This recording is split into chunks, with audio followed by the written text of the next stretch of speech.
So you guys are all prepared and ready to go for exam 1 on Wednesday. Well, that's what we're here for, is to try to get you at least one step closer to being ready. So like I said, Wednesday, I put an announcement on Blackboard about it. It says that you should bring a non-internet calculator with batteries that work. I have had people show up without calculators. I've had people show up and have their calculator die, and that's a whole lot of stress that you don't want. And then I will provide the equation sheet, the same one that I've been pulling up from time to time on the screen that is posted in the course web folder. And I'll provide the questions, I'll provide the Scantron. I don't think you'll need any more scratch paper than the backside of the exams. So there's not going to be that much heavy analysis to do, maybe like 1 or 2 scenarios where you may want to use more than one equation for a question. So the topics are basically kinematics, and that covers both our ideas of constant velocity and constant acceleration motion in 1D.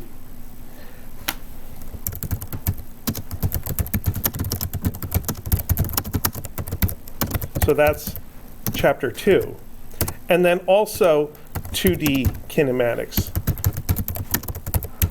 And that's chapter 3, 4. And some vectors. So the ideas of vector addition and vector subtraction, which is it's really part of two-dimensional kinematics. So does anybody have any questions for me or things that you'd like me to talk about to kind of get me kick-started here? Yeah? Can we start with like the vector addition and subtraction? The vector addition and subtraction. Do we have a particular context to think about? Some homework question that involved vector addition or subtraction or comparing vectors, maybe the Coast Guard speedboat question? I think that's actually a really good one to talk about. So let me bring that up on my screen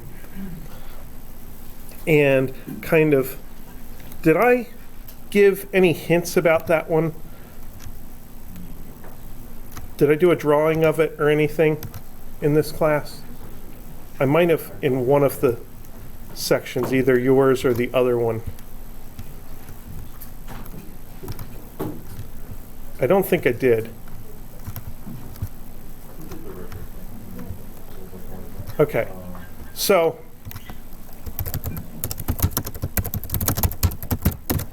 here is my kind of summary of the Coast Guard chase question. I did put that in there, didn't I? There it is.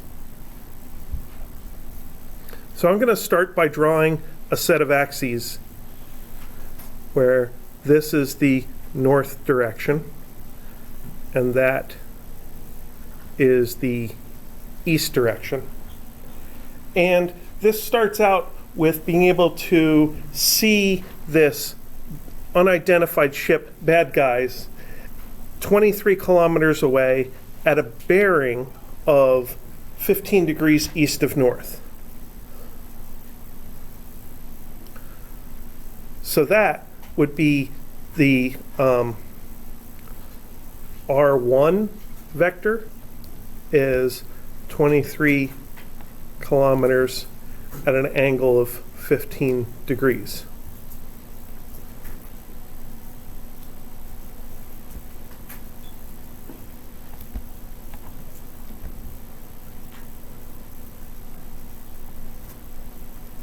And just because this is a navigational question, all the angles in the description are labeled as being east of north, so I'm just going to stick with that. I could convert them to physics angles, thetas measured up from the x-axis, in which case this 15-degree angle would turn into a 75-degree angle, but I don't think it's worth it. So I'll label this one over here 15 degrees. And then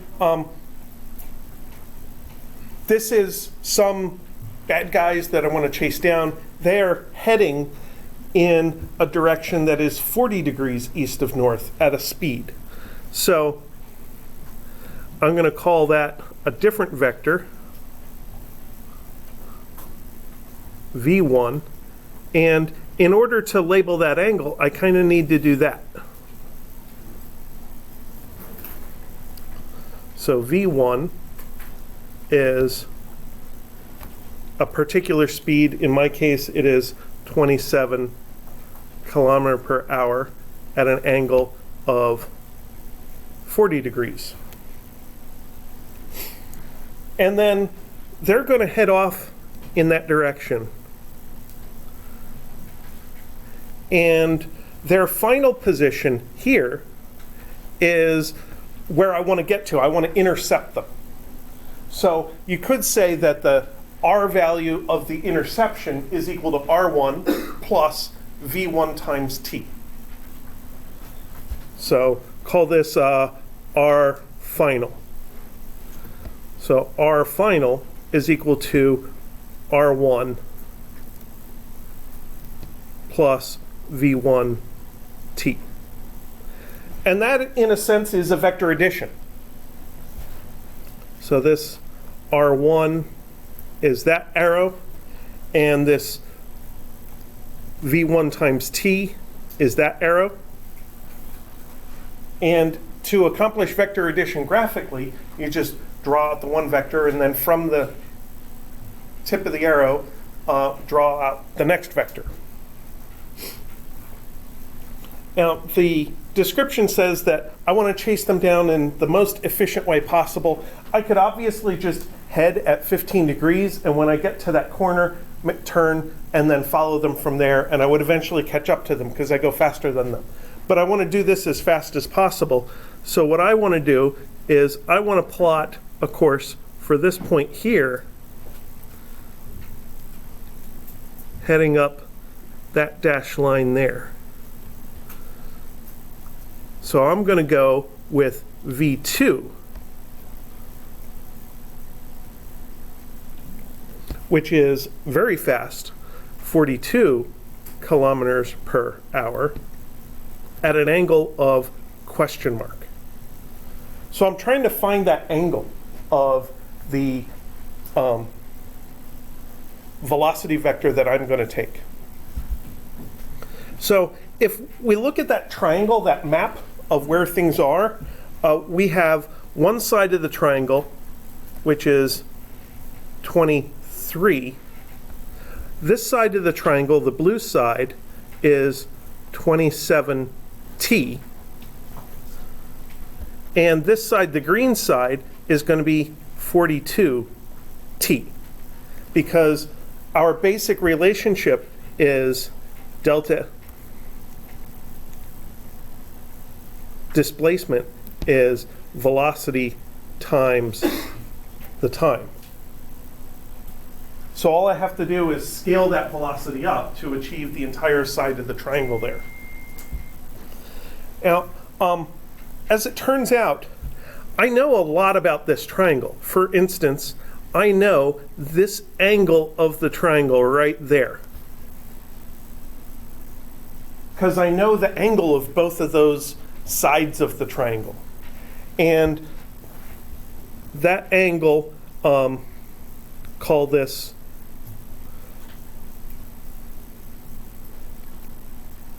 I don't know, Phi2.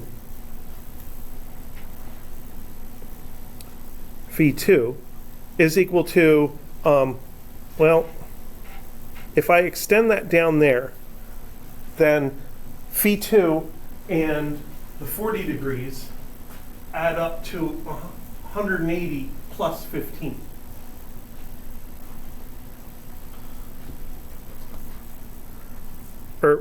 Yes. There are two ways to break the angle between the north direction and the reverse red arrow. One is to break it at the blue line, which is 40 degrees plus Phi2, and another way is to break it at the south direction, which is 180 plus 15. So then that phi2 angle is 180 degrees plus 15 degrees minus 40 degrees, which is 155 degrees. Because 180 minus 40 is 40, 140 plus 15 is 155. Why do I find that significant? Because I know in the back of my mind that there's a couple of rules that are true for triangles. I may not remember these rules exactly, but I remember that they exist. And these rules for triangles are called the law of sines and law of cosines. And if I apply the law of sines,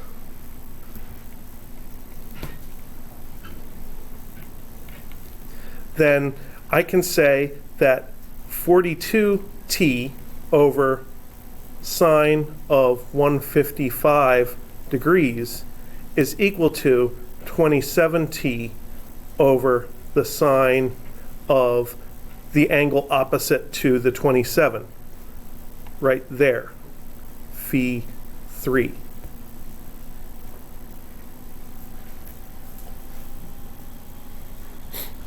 And all of a sudden, I have an equation where time doesn't matter. The t on this side of the equation cancels with the t on that side of the equation, and now I have a numerical equation that I can use to calculate that angle phi 3. So the law of sines is good when you know that two sides of a triangle are proportional to each other. And in this case, we do know that two sides of the triangle, the green side, 42t, and the blue side, 27t, are proportional to each other. Because the law of sines is all about a relationship between the proportionality of the side lengths to the sines of angles. And as it turns out, since I know the angle opposite to one of those sides, I know now the angle opposite to the other side. And then once you get phi 3, then you just add the 15 degrees, and that's the answer you're looking for.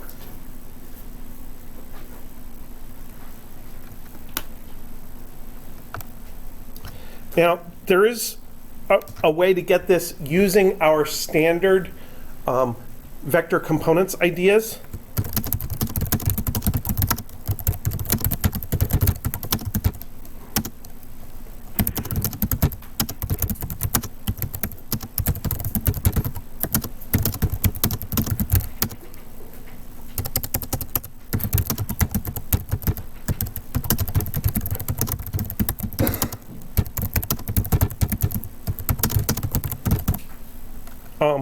However, if we try to do it using regular xy coordinates, like north is the y direction, east is the x direction, we end up with two problems, simultaneous equations, which is a solvable problem, but it requires knowing your trig identities to actually solve it.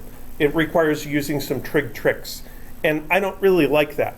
So what you do instead is you draw a new y-axis and a new x-axis that are tilted 15 degrees away from the regular x and y axes. So x prime, y prime tilted 15 degrees clockwise from x, y.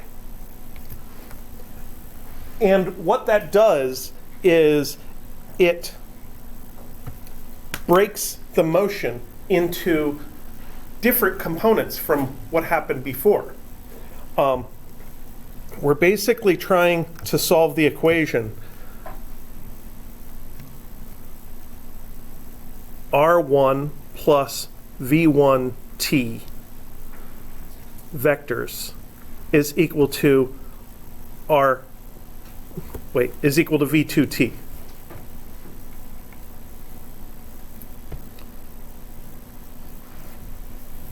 So my motion is going to get carried forward with my velocity.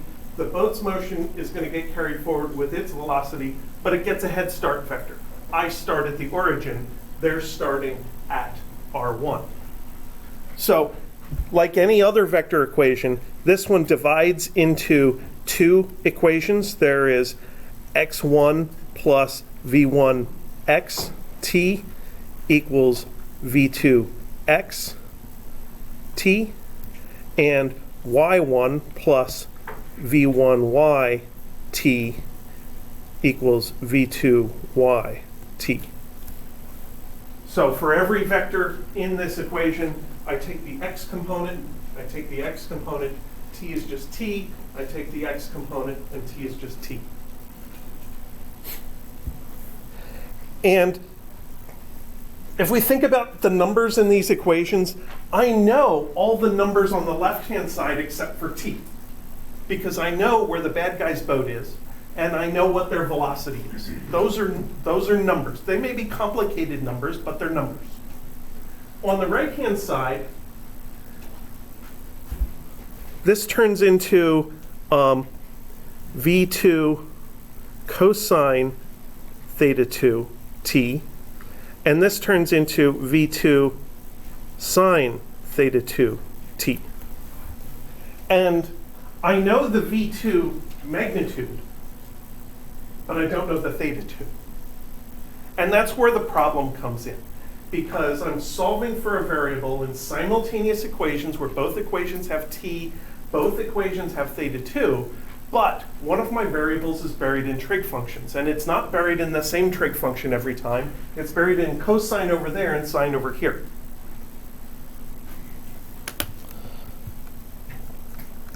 So tilting the coordinates is playing a what-if game. What if x1 is equal to 0? If you could somehow finagle it so that one of these equations has the constant displacement be 0, then all of a sudden your t is proportional to everything else. And you can just divide it out and it's gone. It's like magic. So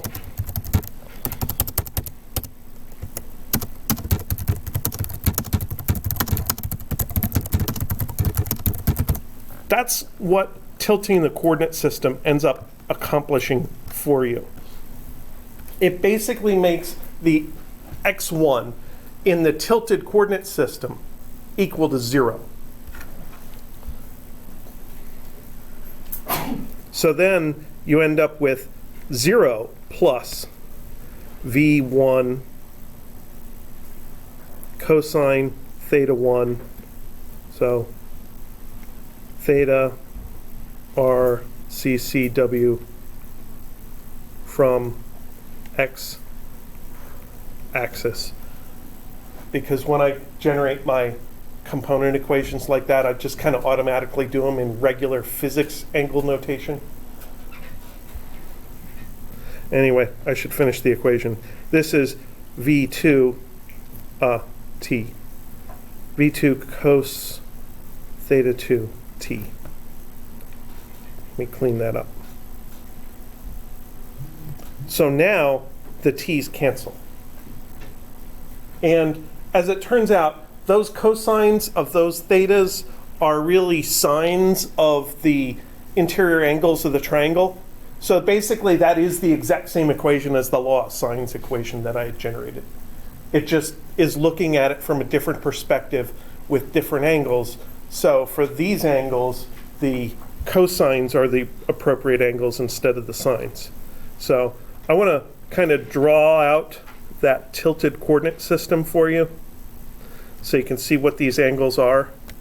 So we have the red vector is right along the y-axis. The blue vector is up off in this direction. And then the green vector is pointing up there. So this is theta 2.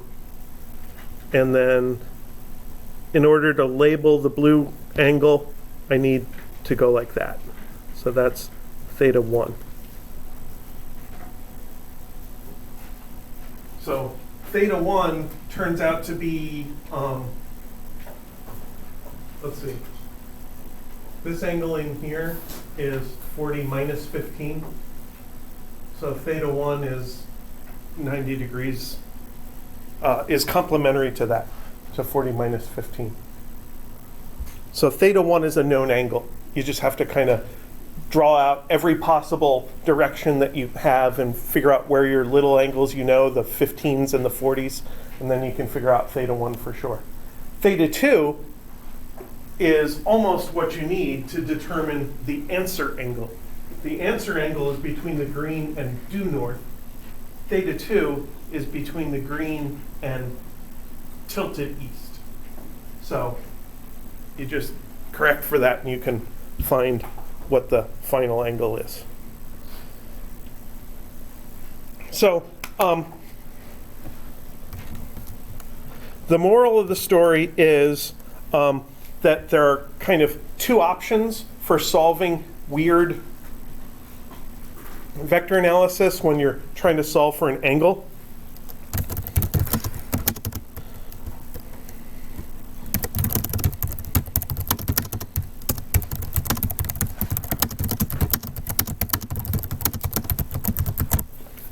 One option for getting away from trig algebra and trig simultaneous equations is to find a triangle in a clear drawing and use law of sines or law of cosines. So you want to try to get your drawing to the point where only the three sides of the triangle and angles you really need are part of your drawing. You may need to make multiple drawings in order to get there. It may be, you may need to relate angles in your description with angles in your triangle. But then law of sines and law of cosines can really get you a lot of mileage to build equations that link the variables you're looking for.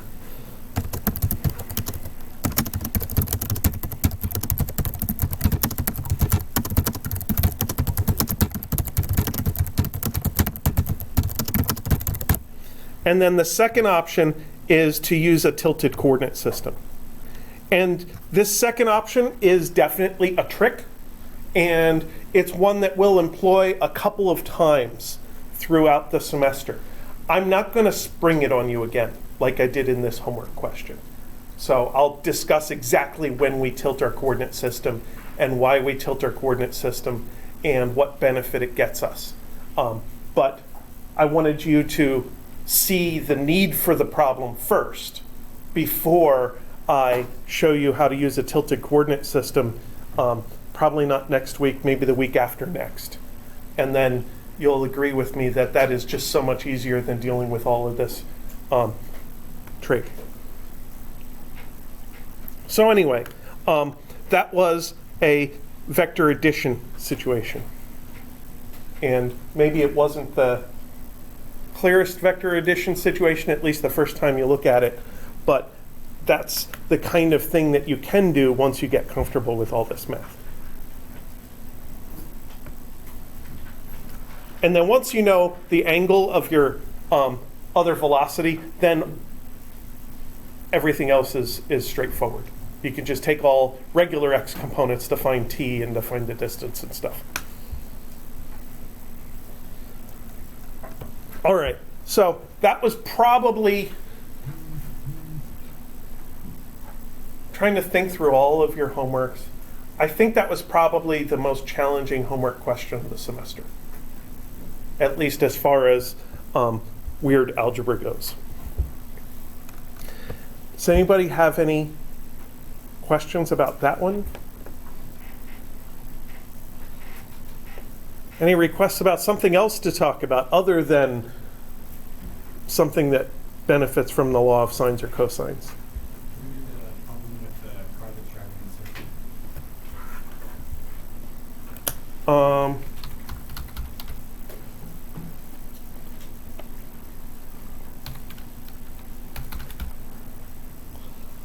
Let's see here. I'm not seeing it. Which?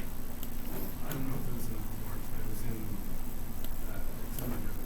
Or it's a question in the homework about what direction the acceleration is. Oh, Well, we're going to do an entire lesson or two on circular motion.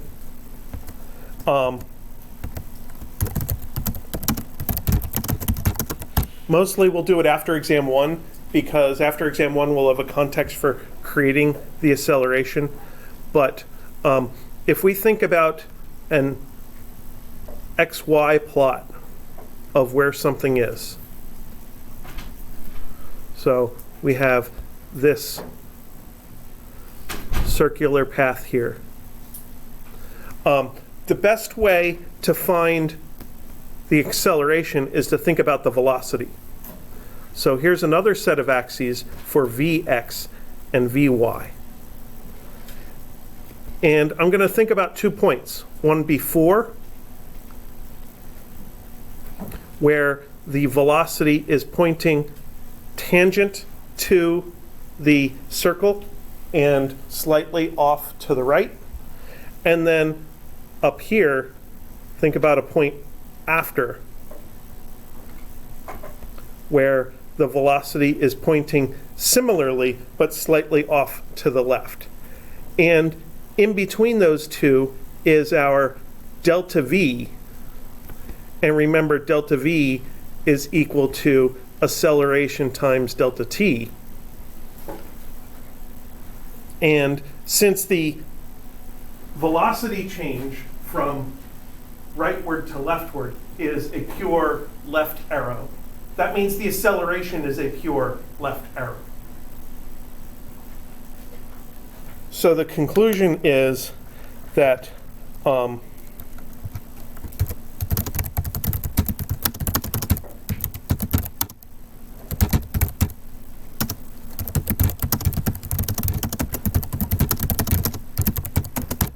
that acceleration points toward the inside of the turn. And it is that inward acceleration which grabs the tip of the green before velocity arrow and drags it across to the left to become the blue after velocity arrow. Because that's what acceleration does to an object's velocity. If you think about like a little display on the vehicle that points and represents the current velocity, the acceleration grabs the tip of that arrow and drags it off to the side, or drags it and stretches it and makes it bigger, or shrinks it down and makes it smaller. So conceptually, that's all I might possibly care about for Wednesday.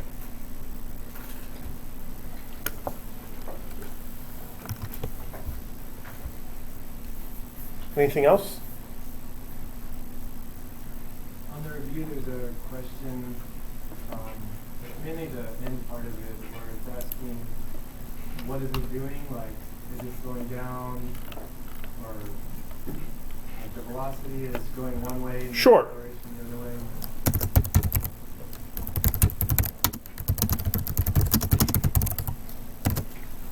Let's look at a couple of sample equations and think about how to interpret them in words.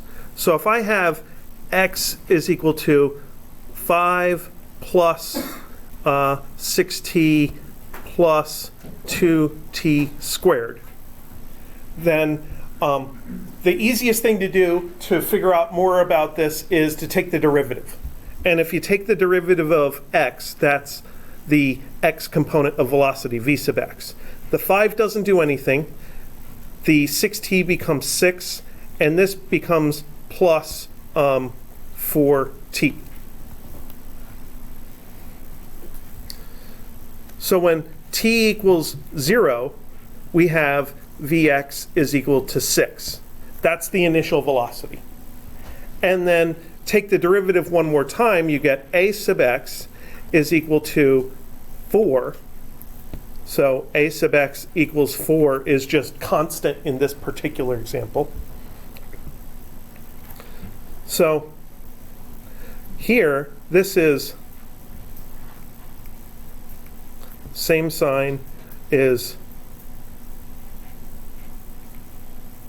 speeding up. And one way to see that is to actually plot this v sub x versus t curve. So if I plotted v sub x versus t, I'd start here at 6 and move up with a slope of 4. And as you move to the right, the velocity is getting further and further away from 0. That's speeding up. And if I plotted x versus t, then that would look like there. It would start out with an upslope and then slope up even more. So this would be x versus t. And the acceleration graph would look boring because it'd be flat because it's a constant. So at t equals 0, it is, oops,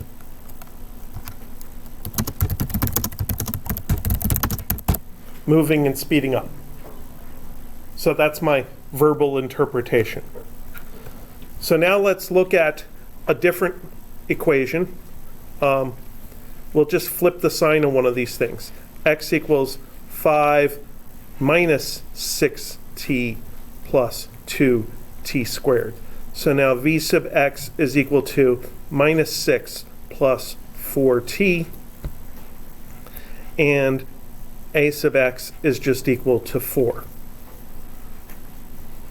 So my t equals 0, v sub x is equal to minus 6, and a sub x is equal to 4. So that's opposite sign. So this object happens to be slowing at t is equal to 0. And in a graph of velocity versus time, I need to give myself some negative room here because I start out at -6 and work my way up like that.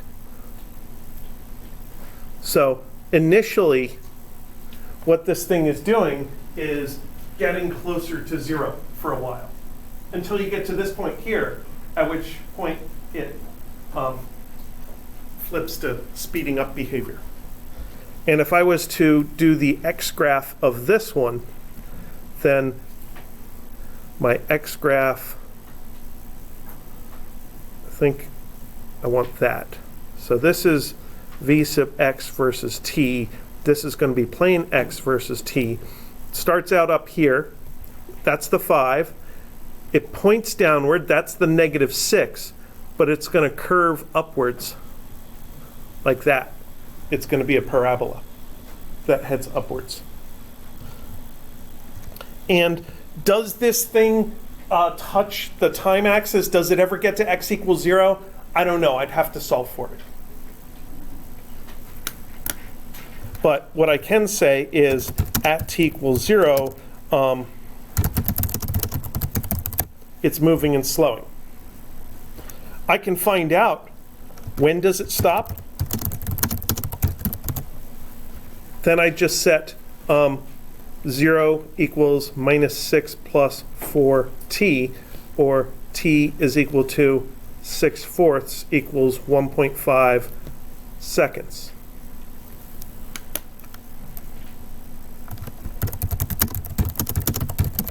Where does it stop? The easy thing to do is, now that I know when it stops, just plug that into the x equation. Then I get x equals 5 minus 6 times 1.5 plus 2 times 1.5 quantity squared, which is some number. 5 minus 6 times 1.5 plus 2 times 1.5 squared, not 32 power. That would be ridiculous. Minus 0.4. So apparently, assuming that OneNote did that calculation correctly, it actually does dip below the axis into negative territory before it turns around and goes back. I just didn't know that when I built it.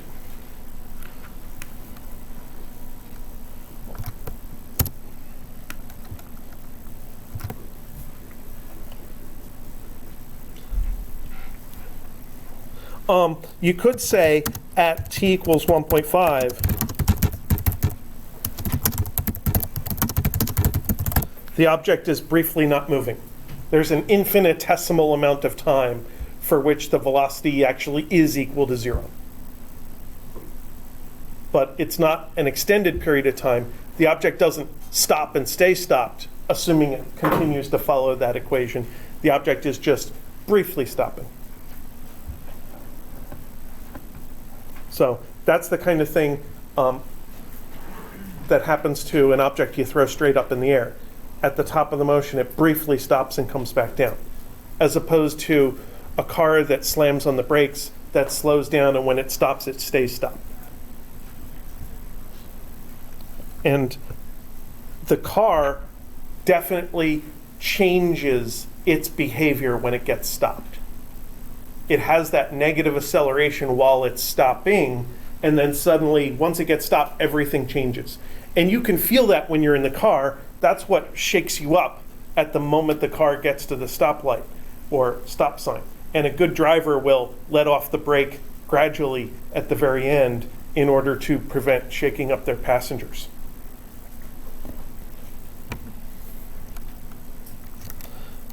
So, does that help answer your question? Yeah, and they won't both be negative, right? Oh, they could certainly both be negative. But it would be the same as. So both negative would take you from here and head down in this direction.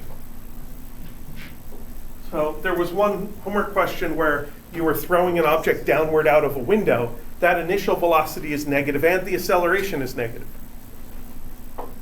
So the velocity can be positive or negative, and the acceleration can be positive or negative. They're both free parameters. Yeah. If they're the same sign, you interpret that as speeding up. If they're opposite signs, then you interpret that as slowing down. And this object goes from slowing to speeding. The behavior changes once that velocity crosses the axis.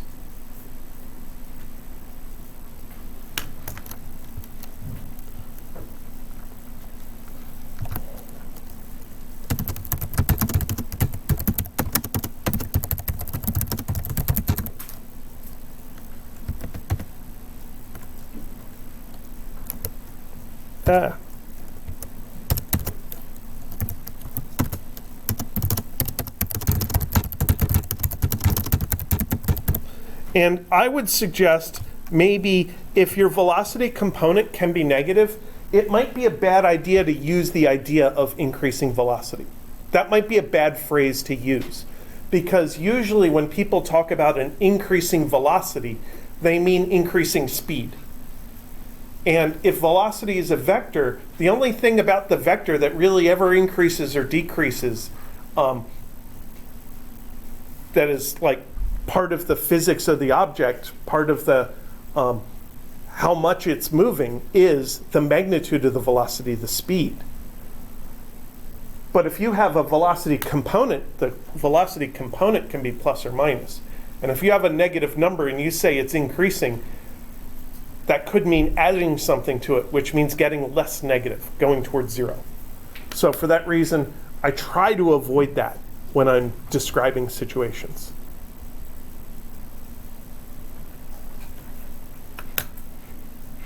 All right, what else do we have?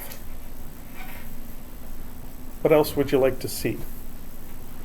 Maybe some more conceptual stuff. I noticed on like the practice exam there were a lot of questions about the formulas themselves, like when they're applicable and stuff. Okay. One thing to point out is that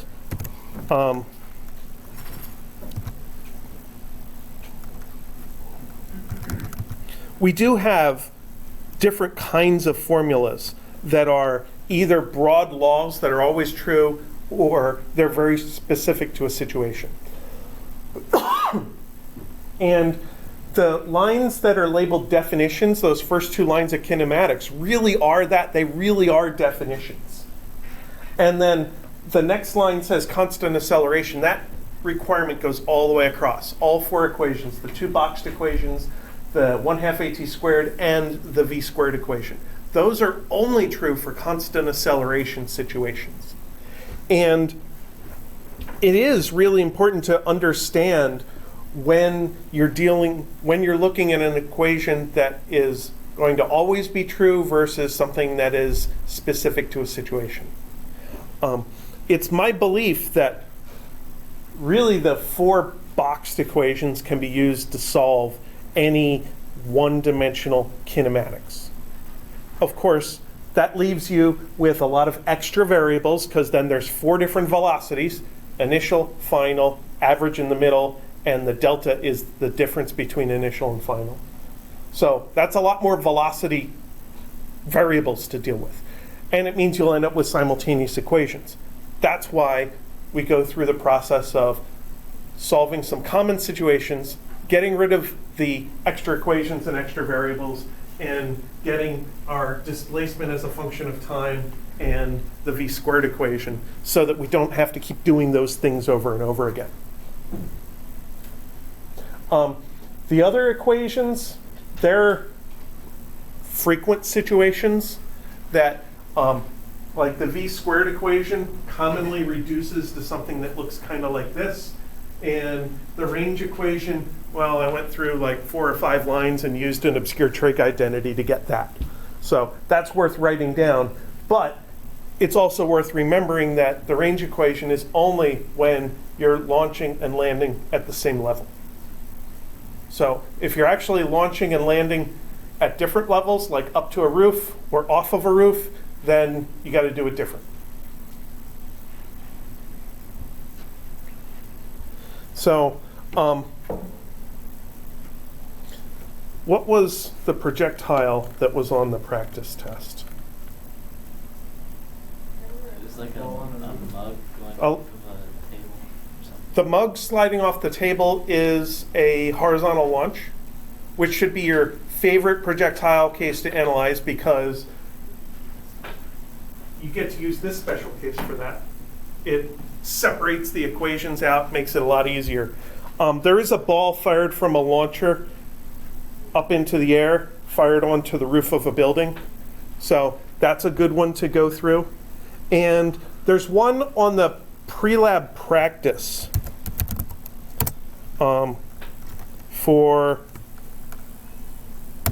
projectile motion that I think is a good one to go through. So in this one, this is the pre-lab practice for lab 4. This week you're doing what? 3. So unfortunately, I can't delay the exam until after you do lab 4. That would be too long. So you're going to have to see it, mess with it with your hands after we take the test. But there is a version of the horizontal launch on there with the answers, as all pre-lab practices are. And then there's a version of launching from a point above the floor. And you can get to the lab files just by going to physlab.tamucc.edu from anywhere. You do not have to be logged in to Blackboard. You don't have to be on campus. So that would be a perfectly good thing to go through, would be that projectile example. And I think originally when this was given as a pre-lab practice, it was like only question 9, or no, only question 7, the predicted range. And I said, no, I want to break this into parts. So kind of broke it up a little bit more. So I definitely would recommend looking at the practice of the projectile motion lab.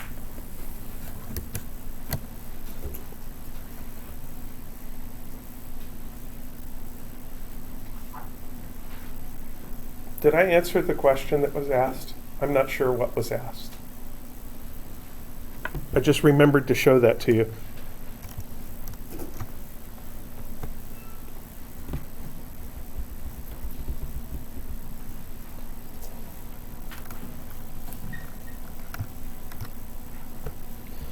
So,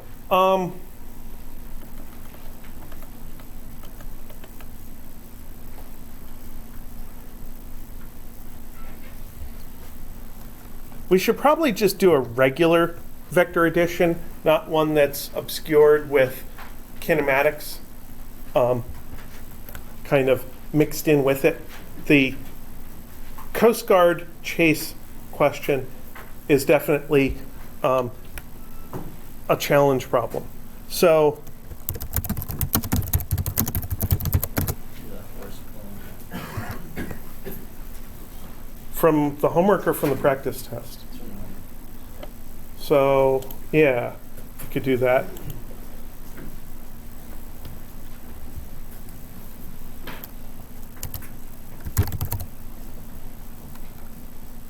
So even though we're not really talking about vectors, I'm sorry, talking about forces yet, most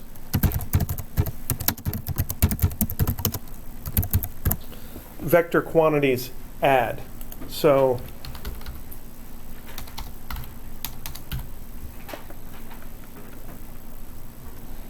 if I set up a situation here where I have one force, I'll make up angles. So this is going to be 50 newtons at an angle of 45 degrees. And then we'll have this one be 60 newtons at an angle from there of 30 degrees. So I'll call this one F1 and I'll call this one F2. So if I want to add these things, graphically, I could arrange them in kind of a parallelogram where you do one vector and then from there do the other vector. And then the big diagonal there, that's F1 plus F2. So you do one vector and then do the other vector. And then you can kind of try to find sides of the triangle and use the law of cosines to find the length of the missing side. But we like to use components, so let's go ahead and use components. F12 equals F1 plus F2. So I'm creating a variable. I'm creating a name for my total force of these two forces and declaring that it's equal to the total of F1 and F2. And then for the x direction, F12x is F1x plus F2x. Now I need to find the x component of both of these forces. And I'm going to use two different methods to find the x component. For F1, I'm going to find this angle here, which is 135 degrees. Because from the x-axis you go up to 90, another 45 is 135. So that is the regular theta that we always use, or that we very frequently use with vectors. So that means that F1x is just 50 times the cosine of 135 degrees. Now for F2, I'm just going to use the 30-degree angle directly. And for that one, I have to recognize that the 30-degree angle is actually opposite to the x component of that vector. So for F2, I'm going to use 60 times the sine of 30 degrees.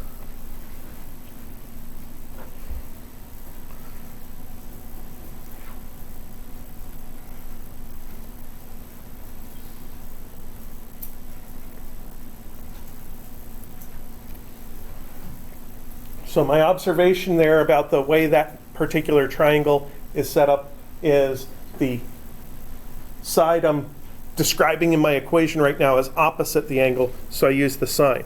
So that just shows you that even though we have very well-defined trig, sine, cosine, and tangent, you can kind of make your own choice as to how you apply the trig.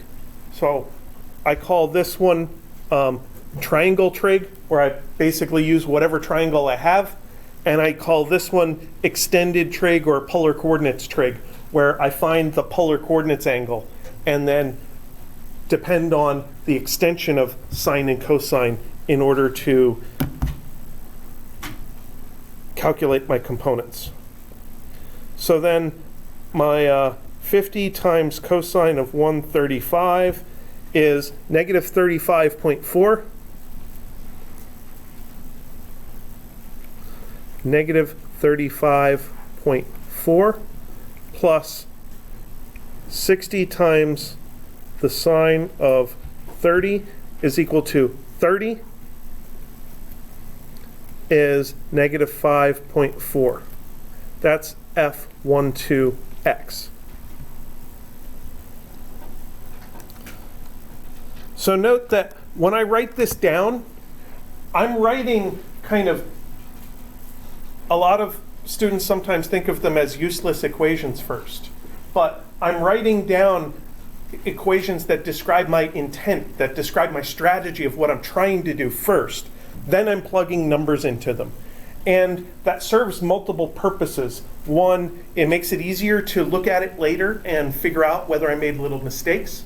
And two, it makes it easier to look at it later and see what the intent was, see what the strategy was, so that I can apply that to another situation without having to completely relearn the topic. If I had just started with this line with numbers on it, that would just be scratch notes about what I was doing, and that's much less useful, and really that's not the starting point of what I write down when I'm doing things. So that was all x components. Y components are similar. F12y is F1y plus F2y is 50 sine 135 degrees plus 60 cosine 30 degrees. And in each case, I'm using the opposite trig function. In the first one, I always make it plus because the sine or cosine will automatically generate the plus or minus for me. In the second one, I thought about whether I wanted this to be plus or minus based on the fact that that side of the triangle is the plus y axis. The plus y is adjacent, so the plus y gets the cosine function. And then that turns into 35.4 plus 60 times cosine 30 is 52.0 equals 87.4.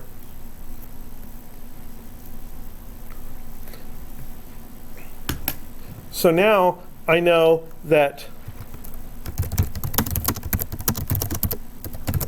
the total of F1 and F2 has a magnitude, which is the square root of 5.4 squared plus 87.4 squared. And the direction should come from the inverse sine function. And it's going to, inverse sine function? Inverse tangent function. That's the one I usually use. The inverse tangent of 87.4 over negative 5.4 plus 180 degrees question mark. You take the inverse tangent first, see what you get, and then decide afterwards whether you have to add 180 degrees. I think on most calculators it is, if the x component is negative, you do have to add 180 degrees. but I'm not positive if every calculator is going to do that.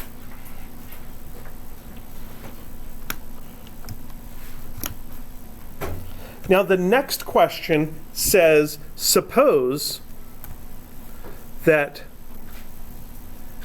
F3 makes F net equal to 0. F net is the total of F1 plus F2 plus F3. All of these things are vectors. And they're asking about the F3. So that tells me I can just subtract F1 and F2 from both sides and get F3 is equal to minus parentheses F1 plus F2. Well, that F1 plus F2 in parentheses is exactly what I calculated in the first part. So all I have to do is reverse it to find F3. And in order to reverse it, I basically take the same magnitude and take the direction and add another 180 degrees to it. Flip it around the other way. Or subtract 180 degrees. It doesn't really matter.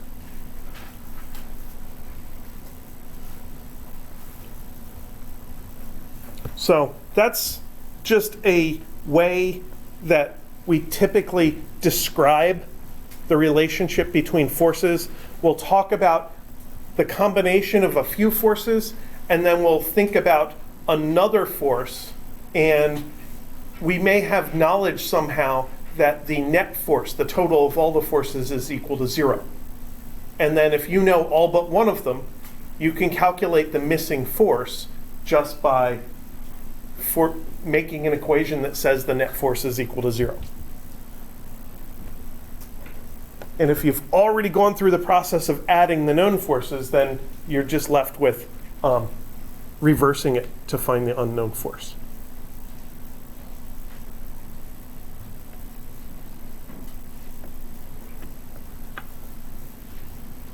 Usually, in our fundamental equations with forces, we're only adding forces.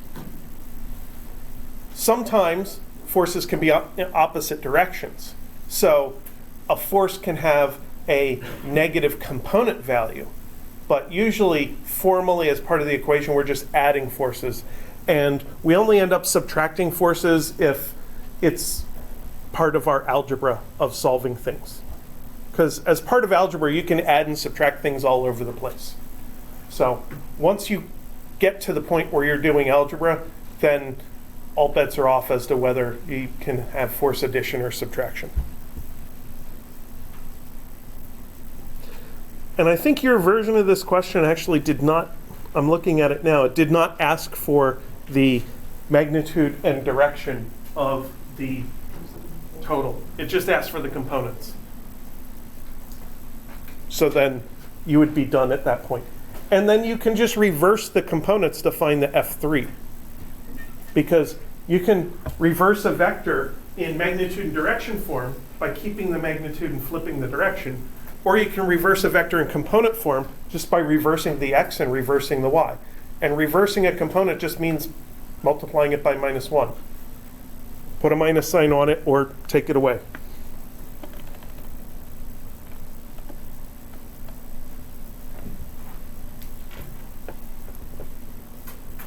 What else?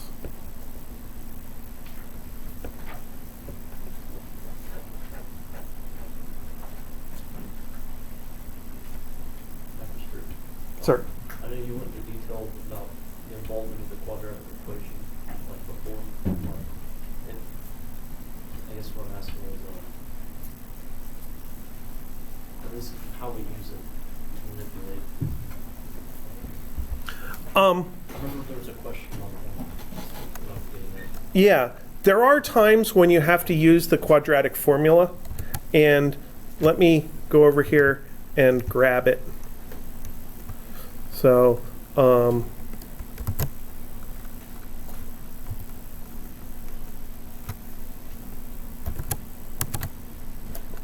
I think it was when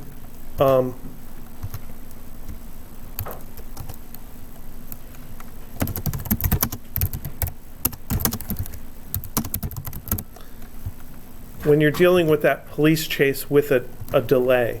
So a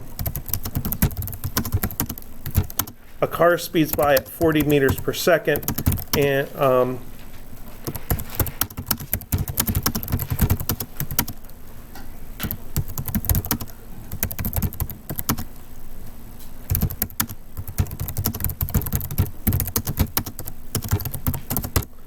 and 1 second later, they start accelerating at 2 meters per second squared. So then what we want is to build an equation for the car and for the police officer. And you might say, start clock when police start moving. So the car goes 40 meters per second with an extra second of motion, and the police officer just goes 1/2 times 2 times t squared. So then I have taken into account the fact that the car was already moving for a full second just by adding that second to the time variable, so that that t corresponds to the officer's time of movement. And this turns into 40t plus 1 equals t squared. So this is 0 equals t squared minus 40t minus 1. I subtracted it to the other side. Like 40 plus 1. 40 times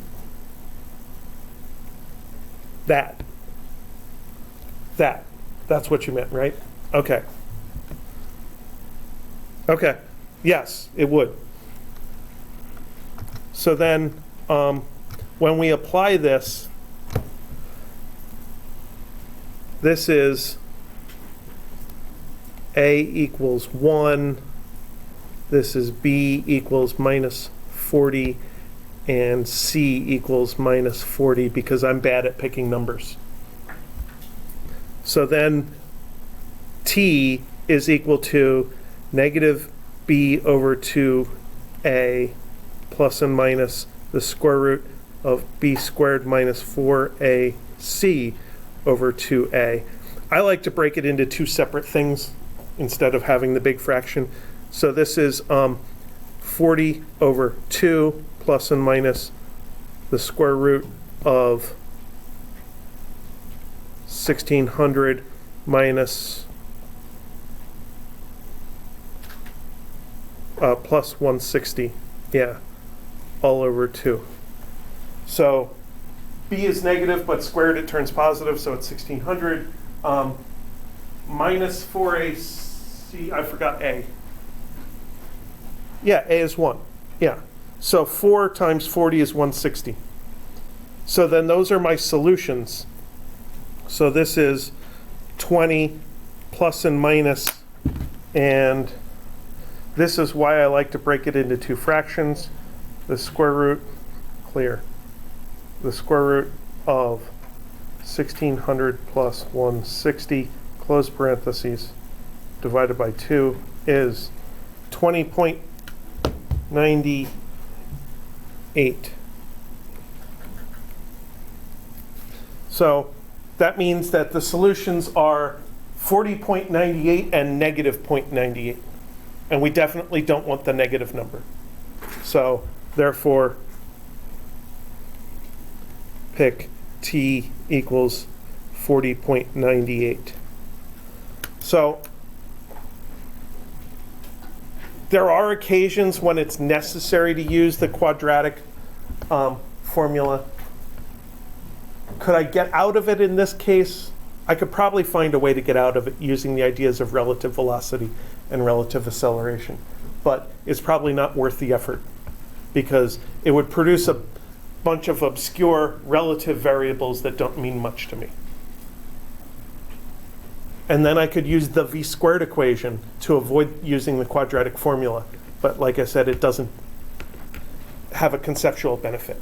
In projectile motion, using the v-squared equation to find your final velocity when you hit the ground or when you hit the ceiling, big conceptual benefit. But here, just turn through it. If your calculator has a built-in quadratic equation solver, learn how to use it. If you have a TI Inspire or a TI 89, I know it'll do it. I think the TI 86 will do it, and the 5. I don't know if the TI 84 does it. But you might be able to program it in anyway. So look it up on YouTube, make your calculator do that, so you don't have to.